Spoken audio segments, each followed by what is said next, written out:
நம்ம பார்க்க போகிறது நல்ல ஒரு அக்கார அடிசல். எந்த விசேஷத்துக்கும் வீட்டில் பண்ணி சுவாமிக்கு நைவேத்தியம் பண்ணோமா, இல்லை ஒரு விருந்தாளி வந்தாங்களா, டக்குன்னு ஏதாவது செஞ்சு கொடுக்கணும் அப்படின்னா டக்குன்னு முடியாது. ஆனால் கொஞ்சம் மெனக்கெட்டோம்னா இது ரொம்ப நல்லா அமையும். ஸோ அந்த வகையில் ஒரு அக்கார அடிசலும், அதோட கூட ஒரு வெங்காயம்லாம் சேர்க்காத ஒரு கதம்ப சாதம், சாம்பார் சாதம் மாதிரி தான். ஆனால் காய்கறிகள் நிறைய சேர்த்து வெங்காயம் சேர்க்காம பண்ண போகிறோம். இதுதான் இன்றைக்கி பார்க்க போகிறோம். முதல்ல இந்த அக்கார அடிசல் செய்யறதுக்கு என்னென்ன தேவைன்னு பார்த்துட்டோம்னா, அதுக்கப்புறம் அது எப்படி பண்ணுறதுன்னு பார்க்கலாம். அக்கார அடிசல் செய்ய தேவையான பொருட்கள்: பச்சரிசி 1 கப், பாசிப்பருப்பு வறுத்தது 1/4 கப், பொடித்த வெல்லம் 1½ கப், பால் 8 கப், பொடியாக நறுக்கிய தேங்காய் துண்டுகள் 2 டேபிள் ஸ்பூன், பொடியாக நறுக்கிய பாதாம் சிறிதளவு, பொடியாக நறுக்கிய முந்திரி சிறிதளவு, ஏலக்காய் தூள் 1/2 டீஸ்பூன், நெய் 1/4 கப். இப்போ இந்த அக்கார அடிசலுக்கு தேவையான பொருள்லாம் பார்த்தோம் இல்லையா? இதில் வந்து நான் 1 கப் பச்சரிசி 1/4 கப் பாசிப்பருப்பு சொல்லியிருக்கேன். இந்த 1 கப் பச்சரிசியை நல்லா ஊற விட்டுருங்க. அதுக்கப்புறமா இந்த பாசிப்பருப்பை மட்டும் லேசாக ஒரு வறுத்தணும். ரொம்ப அப்படி நிறம்லாம் மாறணும்னு அவசியம் இல்லை, ஆனால் ஒரு வாசனை வரணும். அதனால் தீயை குறைச்சி நிதானமாக வச்சுக்கிட்டு நல்லா வறுத்துடணும். வறுத்துட்டு அதுக்கப்புறமா அதையுமே ஒரு 1/2 மணி நேரம் ஊற போட்டுருங்க. ஊற போட்டதை இந்த அரிசியும் பருப்பும் சேர்த்து குக்கரில் வச்சு அதை வந்து ஒரு 1க்கு 2 2½ தண்ணி, இந்த கணக்கு வச்சுக்கலாம். இப்போ நம்ம வந்து 1¼ கப் ஆகிடுச்சு. ஸோ 2½ கப்பு தண்ணி வச்சுக்கோங்க. வச்சு அதை நல்லா மீடியம் ஃப்ளேமில் ஒரு 3 விசில், தீயை குறைச்சி வச்சு ஒரு 2 நிமிஷம் கழித்து ஸ்விட்ச் ஆஃப் பண்ணிவிடுங்க. ஒரு ப்ரெஷர் இறங்கினதுக்கு அப்புறமா அதை எடுத்துக்கணும். இதுக்கு இடையில் இந்த பாலை வந்து நம்ம 8 கப் பால் சொல்லியிருக்கோம் இல்லையா, அந்த பாலை அடுப்பில் போட்டு வற்ற விடணும். அது ஓரளவுக்கு 2-3 கப்பு வற்றுனதுக்கு அப்புறமா இந்த வேக வச்ச சாதத்தை அதில் போட்டுறணும். போட்டு எல்லாம் சேர்த்து நல்லா வற்ற விடணும். இப்போ நான் அந்த மாதிரி தான் பண்ணியிருக்கேன். ஆக்சுவலாக முந்திலாம் என்ன பண்ணுவோன்னா, இந்த அரிசியும் பருப்பையும் ஊற வச்சுட்டு பாலை கொதிக்க விட்டு பால்லையே போட்டுடுவேன். போட்டுட்டு நல்லா கொதி வந்ததுக்கப்புறம் தீயை குறைச்சி வச்சுட்டு நான் மற்ற வேலைகளை பார்த்துட்டு அப்பப்போ அதை கிளறி விடுவோம். ஸோ அந்த அரிசியும் பருப்பும் அந்த பால்லையே நல்லா குழஞ்சி வேகணும். ஆனால் அது வேகிறதுக்கு நேரம் ஆகும். இப்போ அந்த அளவுக்கு எல்லாருக்கும் பொறுமையாக இருந்து பண்ணுற அளவுக்கெல்லாம் இல்லை. அதனால தான் நான் வேக வச்சதை இந்த பாலில் போட்டுடலான்னு சொன்னேன். பட் பாலை ஓரளவு வற்ற விட்டிங்கன்னா தான் நல்லாயிருக்கும். அப்படி இல்லை, பாலை வற்ற விடுறதுக்குலாம் உங்களுக்கு நேரம் இல்லை அப்படின்னு நினச்சிங்க அப்படின்னா, பாலை வந்து 4 கப் எடுத்துக்கோங்க. அந்த 4 கப் மீதி 4 கப் பாலுக்கு ஒரு 1/2 டின்னு கண்டென்ஸ்டு மில்க், வெல்லத்தோட அளவை குறைச்சிட்டு கண்டென்ஸ்டு மில்க் ஊற்றிக்கிட்டிங்கனாலும் நல்லாயிருக்கும். ஆனால் இந்த பால்லையே வேக விட்டு இந்த சாதத்தை பண்ணும்போது அந்த ருசி அலாதியாக இருக்கும். ஸோ இப்போ பார்த்திங்கன்னா நான் அந்த மாதிரி தான் ஏற்கனவே பாலை வற்ற விட்டு அதுக்கப்புறமா அதில் இந்த சாதத்தை நல்லா போட்டு குழைய வேக வச்சிட்ருக்கேன். இது ஒரு பக்கம் வெந்துக்கிட்டு இருக்கட்டும். இதுக்கு இடையில் ஒரு பாத்திரத்தை அடுப்பில் போட்டுட்டு கொஞ்சமாக தண்ணி விடலாம். ரொம்ப வேண்டாம், இது மேக்ஸிமம் போனால் ஒரு 1/4 கப் அளவுக்கு தான் தண்ணி. ஏன்னா நம்ம ஏற்கனவே இது தளதளன்னு இருக்குது. என்ன இதில் ஒன்றுனா இப்போ தளதளன்னு இருக்கும். அப்புறம் நம்ம வந்து வெல்லம் போட்டு கொதிக்க விடும்போது நல்லா கொஞ்ச நேரம் நல்லா கொதிக்க விடுவோம். அதுவும் தளதளன்னு இருக்கும். ஆனால் நேரம் ஆக ஆக நல்லா இறுகும். இப்போ அந்த பொடி பண்ணி வச்சுருக்க வெல்லம் இதில் போட்டுடலாம். அந்த பால்லே வேக விடும்போது இந்த அக்கார அடிசலோட சுவையே அலாதியாக இருக்கும். சில நேரங்களில் நமக்கு பருப்புக்கு வறுக்கவோ இல்லை போடவோ டைம் இல்லைன்னு வச்சுக்கோங்க, வெறும் அரிசியை மட்டும் போட்டு கூட நீங்கள் இது பண்ணலாம். அப்படி போடும்போது பாசுமதி அரிசி போட்டிங்கன்னா இன்னும் நல்ல வாசமாக ரொம்ப நல்லாயிருக்கும். ஸோ அது வந்து விருப்பப்பட்டால் பருப்பு இல்லாமல் வெறும் அரிசியை மட்டும் போட்டு பண்ணலாம். இதில் சின்ன சின்ன டிப்ஸுன்னு பார்த்திங்கன்னா, அரிசி போடும்போது சில நேரங்களில் நமக்கு ஊற வச்சுருக்கோம் இல்லையா அந்த அரிசியை, அது வந்து வேக நேரம் ஆகும்னு நினச்சிங்கன்னா ஒன்றும் பாதியமாக உடச்சிக்கங்க. மிக்சியில் ஒரு கொஞ்சம் ரொம்ப நைஸ் ரவை வேண்டாம், கொஞ்சம் முந்தின பதம் அந்த மாதிரி உடச்சிக்கிட்டு அதுக்கப்புறமா அது வேக போட்டிங்கன்னா இன்னும் கூட கொஞ்சம் சீக்கிரம் ஆகும். ஆனால் எதுவாக இருந்தாலும் பால் வற்றி தான் வேகணும். இந்த அக்கார அடிசல் கூட இன்றைக்கி நான் எதுக்கு எடுத்தேன்னா, நிறைய பேர் வந்து புதுசாக கல்யாணம் ஆனவங்க, சமீபத்துலலாம் நிறைய கல்யாணம் ஆன ஒரு 2-3 பிள்ளைங்க வந்து கேட்டாங்க, சக்கரை பொங்கல் அது இதெல்லாம் எல்லாமே பண்ணுறோம், ஆனால் அக்கார அடிசல்னு சொல்கிறாங்க, ஏறக்குறைய சக்கரை பொங்கல் மாதிரி தான் இருக்குங்கிறாங்க, ஆனால் அது பேரை கேட்டால் வித்தியாசமாக இருக்குது, அது எப்படி ஆண்டி பண்ணுறதுன்னாங்க. ஸோ அந்த மாதிரி கேட்குற நேயர்களுக்கு, புதுசாக கல்யாணம் ஆனவங்க இல்லை புதுசாக சமைக்க போகிறவங்களுக்கு இது உபயோகமாக இருக்குங்கிறதுனால தான் இன்றைக்கி நான் அதை எடுத்து செஞ்சு காமிக்கிறேன். வெல்லம் இன்னும் கரையணும், அதுக்கு இடையில் இதை அப்பப்போ கிளறி மட்டும் விட்டுக்கலாம். இது தளதளம் தான் இருக்குங்க, ஆனால் நேரம் ஆக ஆக நல்லா இறுக ஆரம்பிச்சிடும். பட் ஓரளவுக்கு நம்ம இறுகிற மாதிரி கிளறணும். அதே மாதிரி வெல்லம், மண்ணில்லாத வெல்லம் வாங்கியிருந்தீங்கன்னா கிடச்சிதுன்னா வடிகட்டாமல் ஊற்றலாம், அல்லது வடிகட்டித்தான் ஊற்றணும். அவ்வளோதான். வெல்லம் வந்து நல்லா கரைஞ்சாச்சு. ஒரு 10-20 செகண்ட் விட்டுட்டு இதில் வடிகட்டலாம். என்னென்னா அந்த மண்ணெல்லாம் செட்டில் ஆகணும் கீழே. அவ்வளோதான். இப்போ இதை வடிகட்டிடலாம்.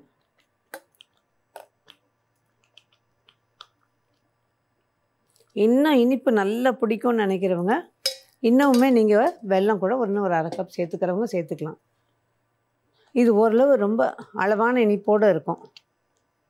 ஆக்சுவலாக முந்திலாம் நான் வந்து இதை கற்றுக்கிட்ட புதுசில் 1:8ன்னு போட்டு அந்த விகிதத்தில் தான், இப்போ நம்ம சொல்கிற அந்த விகிதத்தில் தான் நம்ம பண்ணிகிட்டு இருந்தேன். அதுக்கப்புறம் ஒரு ஸ்டேஜில் வந்து சும்மா ட்ரை பண்ணி பார்ப்போமே, சின்ன கப்பால் 1 கப் அரிசினா 16 கப்பு பால் ஊற்றிட்டு இருந்தேன்.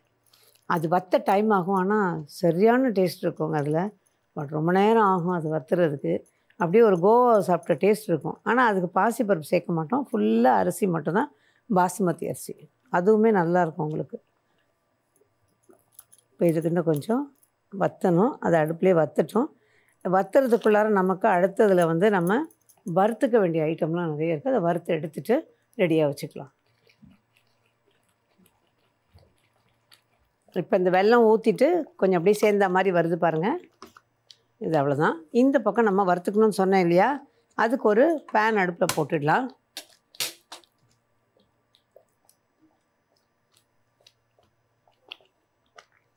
நெய் ஊற்றிடலாம். நான் வந்து இந்த ஒவ்வொன்றா வறுத்து எடுக்கிறது அதில் மாதிரிலாம் பண்ண மாட்டேங்க. எந்தெந்த பொருளுக்கு முன்ன பின்ன போடலாங்கிறத பார்த்துட்டு வறுத்துக்கிட்டிங்கன்னா ஈஸியாக இருக்கும். இது தேங்காய் பிரியப்பட்டவங்க போடுங்க, இல்லை கொஞ்சம் வயசானவங்க இருக்காங்க அவங்களால மெல்ல முடியாதுன்னு நினச்சிங்கன்னா தேங்காயை விட்டுருங்க. தேங்காய் வாயில் கடிப்படும் போது ஒரு ருசி கொடுக்குங்கிறதுனால தான் இன்றைக்கி நான் தேங்காய் சேர்த்துருக்கேன். இதில் கொஞ்சம் நெய் காஞ்சதும் தேங்காய்,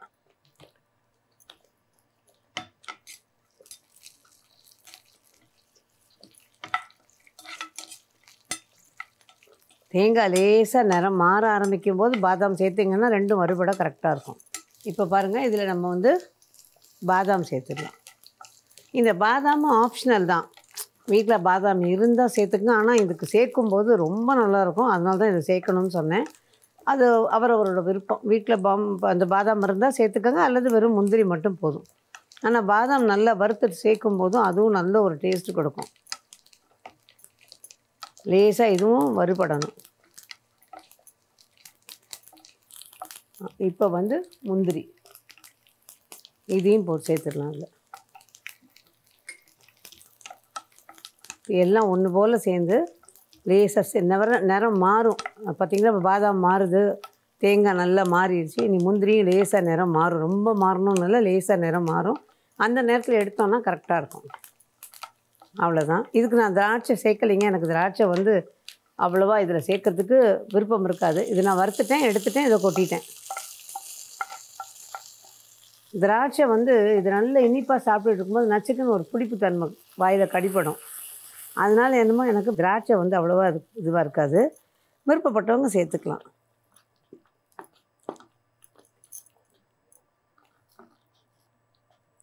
இதில் ஏலக்காய் தூள் அவ்வளோதான். ஸோ இப்போ அது ஆல்மோஸ்ட் ரெடி. நீ லாஸ்ட்டில் எப்போவுமே நெய் வந்து ஊற்றணும். அந்த நெய் ஓரளவுக்கு நல்லா ஊற்றினா தான் சக்கரை பொங்கல், அக்கார அடிசல் எதுவாக இருந்தாலும் நல்லாயிருக்கும். அவ்வளோதான். இப்போ இது நமக்கு ரெடி ஆயாச்சு. இந்த ஓரங்களை முடிஞ்ச மட்டும் சுரண்டி எடுத்துருங்க. ஏன்னா அந்த பாலோட இது வந்து அந்த ஏடெல்லாம் அதில் தான் போய் படியும், அந்த டேஸ்டெல்லாம் அதில் தான் நல்லாயிருக்கும். அதனால் கூடின மட்டும் இந்த ஈரத்தை தொட்டு தொட்டு இதை அப்படியே மெதுவாக தேய்ச்சி எடுத்துட்டிங்கன்னா வந்துடும், நல்லாயிருக்கும். அவ்வளோதாங்க. இப்போ நம்ம நல்லா பாலே வேக விட்டு பண்ண அக்கார அடிசல். இதில் வந்து முழுக்க வெல்லம் இல்லாமல் பாதி சக்கரை பாதி வெல்லம் அந்த மாதிரியும் போட்டு நீங்கள் பண்ணலாம். அவ்வளோதான். இப்போ நான் அடுப்பையும் ஆஃப் பண்ணிட்டேன். இப்போ இது ரெடி ஆயாச்சு. இனி ஒரு சர்விங் பவுலில் எடுக்க வேண்டியது தான்.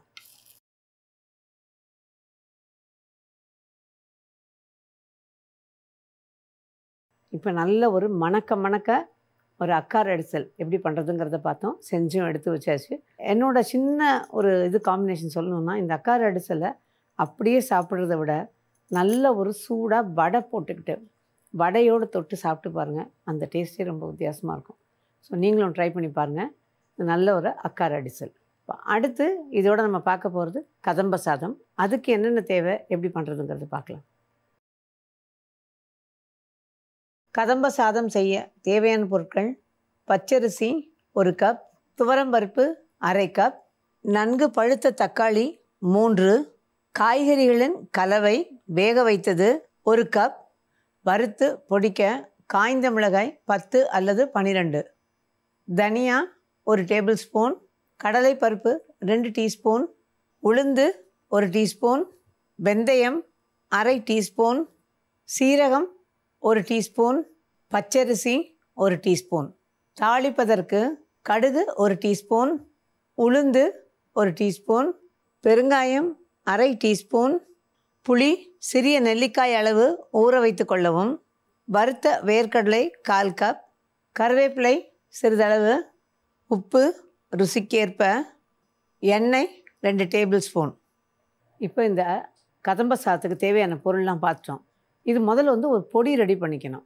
அந்த பொடி ரெடி பண்ணிக்கலாம். அதுக்கு நான் ஒரு பேன் அடுப்பில் போட்டிருக்கேன்.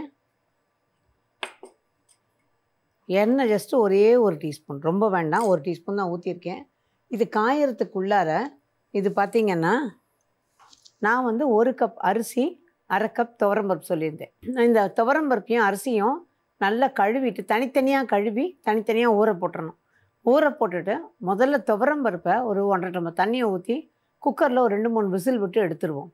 அதுக்கப்புறமா அதே பருப்போடையே இந்த அரிசியும் கழுவி அதோட கூட தண்ணி இருந்துச்சுன்னா அந்த தண்ணி எடுத்துக்கிட்டு அந்த தண்ணியும் சேர்த்து 3 கப்பு தண்ணி வரா மாதிரி அளந்து அதில் ஊற்றி கொஞ்சம் மஞ்சள் தூள், கொஞ்சமாக உப்பு, கொஞ்சமாக பெருங்காயம் போட்டு இந்த மாதிரி வேக வச்சு எடுத்து வச்சுக்கணும். இன்னொன்று என்னென்னா, இப்போ இந்த பண்ணுற பொடி வந்து நீங்கள் பண்ணி வச்சுக்கிட்டீங்க அப்படின்னா வீட்டில் சாம்பார் சாதம், பிசிபெல்லா பாத்து, கதம்ப சாதம், உருளைக்கிழங்கு கறி, கத்திரிக்காய் கறி எல்லாத்துக்குமே இந்த பொடி யூஸ் பண்ணிக்கலாம். நல்லாயிருக்கும். ஸோ இப்போ இந்த எண்ணெய் ஊற்றிருக்கோம், காஞ்சிருக்கு. மிளகாயும் நான் 10லேருந்து 12ன்னு சொல்லியிருக்கேன். இது வந்து உங்கள் வீட்டு காரத்தை பொறுத்து கூட்டி குறைச்சி போட்டுக்கோங்க. இந்த மிளகாயை முதல்ல அதில் போட்டுடலாம்.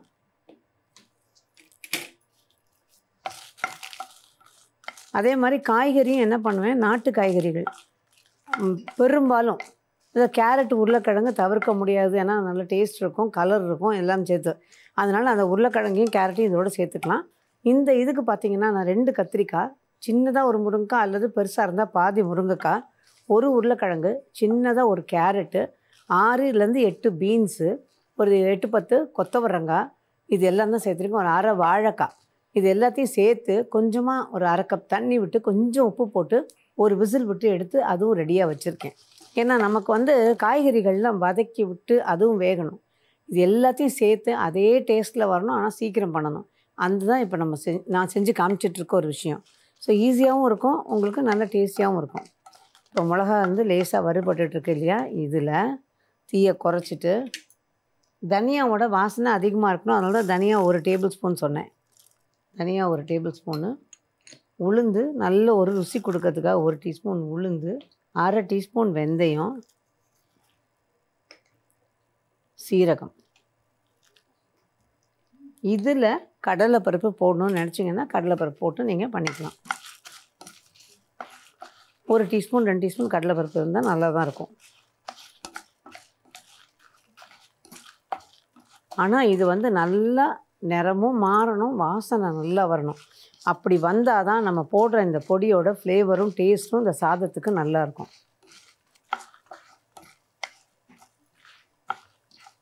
இதில் கொஞ்சம் அரிசி சேர்த்துக்கணும், அதை விட்டுட்டேன், இந்த அரிசியும் சேர்த்துடுறேன். அவ்வளோதான். வெந்தயம் மட்டும் ரொம்ப கூட்டிடாதீங்க, அந்த கசப்பு தன்மை ஜாஸ்தி ஆகிடும். அதனால் இதில் லேசாக வாசனைக்கு தான் வெந்தயம். ஆனால் கைவிடாமல் வறுக்கணுங்க.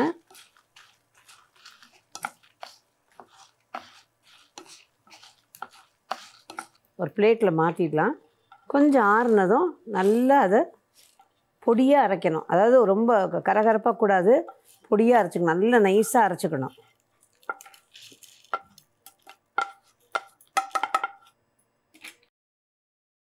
இப்போ இது ஆறுனதும் நல்லா பொடி பண்ணிக்கலாம். அதுக்கு முன்னாடி நம்ம வந்து இந்த சாதத்துக்கு தாளித்து அது கொதிக்க ஆரம்பிக்கணும். அதனால் அது சாதத்துக்கு தாளித்து விடுறது பார்க்கலாம். இப்போ அதை நல்லா வறுத்து ஆற வச்சு வச்சுருக்கோம். இந்த பக்கம் நான் ஒரு குக்கர் அடுப்பில் போட்டிருக்கேன். இதில் வந்து எண்ணெயை முதல்ல கொஞ்சம் ஊற்றிடலாம். இதுக்கு நல்ல ஒரு 2-3 டேபிள் ஸ்பூன் அளவுக்கு எண்ணெய். ஏன்னா இது கொஞ்சம் தளதளப்பாக இருக்கணும். அதனால் அது அந்த அளவுக்கு நம்ம ஊற்றணும். லாஸ்ட்டில் நெய்யும், அதுக்கு நெய் முக்கியமாக வேணும். நெய் நல்லா ஊற்றினீங்கன்னா தான் அந்த டேஸ்ட் எல்லாமே நல்லாயிருக்கும். ஸோ நெய்யும் ஊற்றணும். நெய் வந்து தாளிக்கிற போது நம்ம கொஞ்சமாக தான் ஊற்றிக்குவோம். அதுக்கப்புறம் லாஸ்ட்டில் தான் அதை ஊற்றி கலக்கிறதுக்கு நல்லாயிருக்கும். ஸோ இது காயணும். அதோட கூட நெய் ஒரே ஒரு டீஸ்பூன். இதில் வந்து வெங்காயம் சேர்க்கலை. ஏன்னா அந்த பூஜைக்கு வைக்கணும் அப்படின்னா வெங்காயம்லாம் சேர்க்கணும் அவசியம் கிடையாது. வெங்காயம் சேர்க்கணும்னு நினச்சிங்கன்னா சின்ன வெங்காயம் ஒரு 10 வெங்காயம் உரிச்சிக்கோங்க. 2ஆக கட் பண்ணிட்டு அதில் போட்டுருங்க, நல்லாயிருக்கும். அந்த எண்ணெய் காஞ்சதும் கடுகு, அதோடு சுற்றி உளுந்து போடுங்க. அந்த கடுகு பொரியட்டும். அது பொரியிற நேரத்துக்கு இது கரெக்டாக செவக்காக கரெக்டாக இருக்கும். ஆனால் கடுகு நல்லா பொரியணும், அது மட்டும் பார்த்துக்குங்க.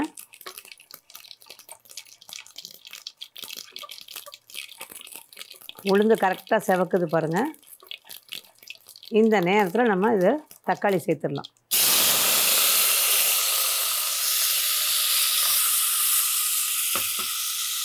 இப்போ சாதத்தில் உப்பு கொஞ்சம் சேர்த்துருப்போம், ஒரு அரைவாசி உப்பு, கொஞ்சமாக காயும் சேர்த்துருக்கோம்.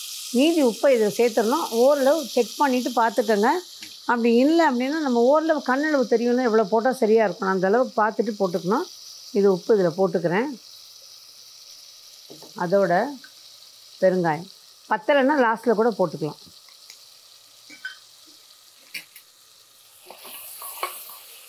இப்போ இந்த தக்காளி ஓரளவு கொஞ்சம் நல்லா சாஃப்டாக வேகணும்.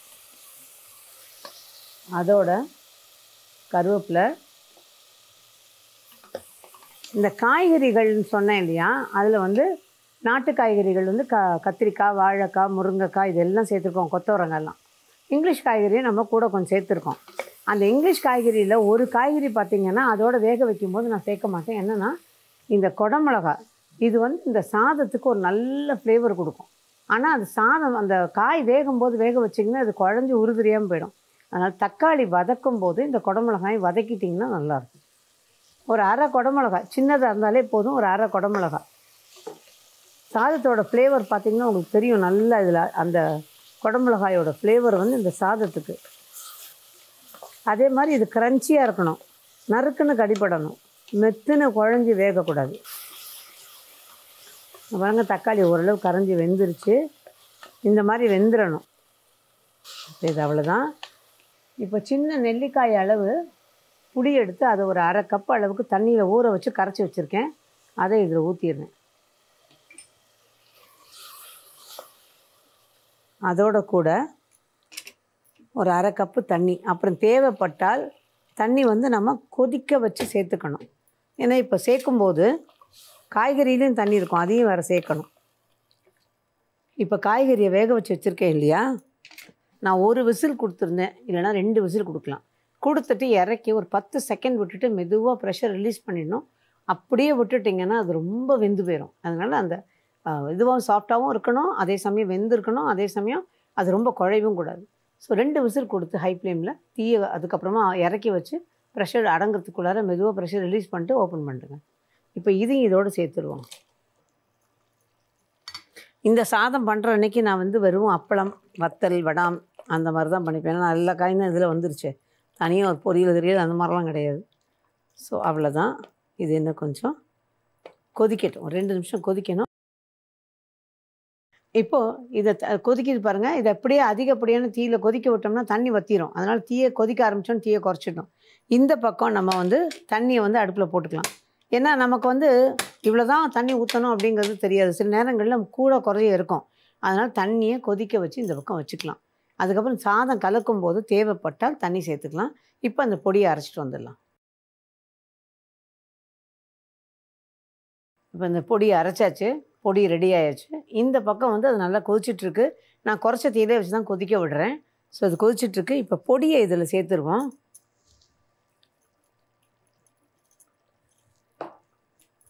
இப்போ இந்த பொடியை நல்லா கலந்து விட்டுருவோம்.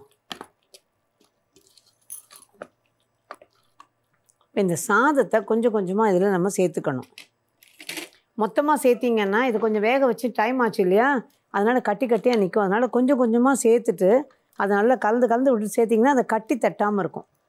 அவ்வளோதான். இப்போ நான் கொஞ்சம் கலந்து விட்டுட்டு அதுக்கப்புறமா அதை திருப்பியும் சேர்க்க போகிறேன்.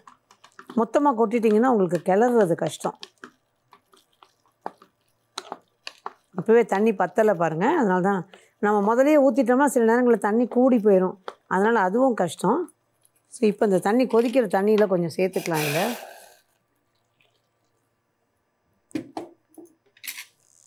ஓரளவுக்கு தண்ணி அளவு அந்த கண் அளவு தெரிஞ்சு பண்ணுறவங்க வேணால் செஞ்சுக்கலாம். பட் மற்றவங்களா இருந்தீங்கன்னா, சின்ன பிள்ளைங்களா இருந்தீங்க புதுசாக பண்ணுறீங்கன்னா இந்த மாதிரி சேர்த்திங்கன்னா தான் ஈஸியாக இருக்கும் உங்களுக்கு. அடுத்தது இன்னும் கொஞ்சம் சாதம், 3 நடையாக நான் சாதம் போட போகிறேன். இதில்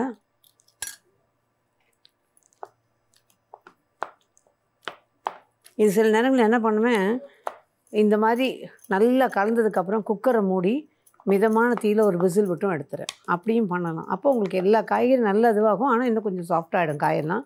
பட் அப்படி பண்ணணும்னு நினச்சிங்கனாலும் பண்ணலாம். இப்போ பாருங்கள், இப்போ நல்லா கலந்தாச்சு. இப்போ இதில் நெய்யை ஊற்றணும். அதுக்கு முன்னாடி எனக்கு எப்பவுமே லாஸ்ட்டில் கொஞ்சம் கருவேப்பிலை போட பிடிக்கும். என்னென்னா அது நல்ல ஒரு ஃப்ளேவர் கொடுக்கும். நீங்கள் என்ன தான் முதல்ல போட்டால் கூட கடைசியாக ஒரு தடவை கருவேப்பிலை போடுங்க, நல்லாயிருக்கும். இப்போ நெய் வந்து கட்டாயங்க. அது லாஸ்ட்டில் கொஞ்சமாவது போட்டிங்கன்னா தான் நல்லாயிருக்கும். ஸோ நெய் தான் அதுக்கு நல்ல ஒரு ஃப்ளேவரை கொடுக்கும்.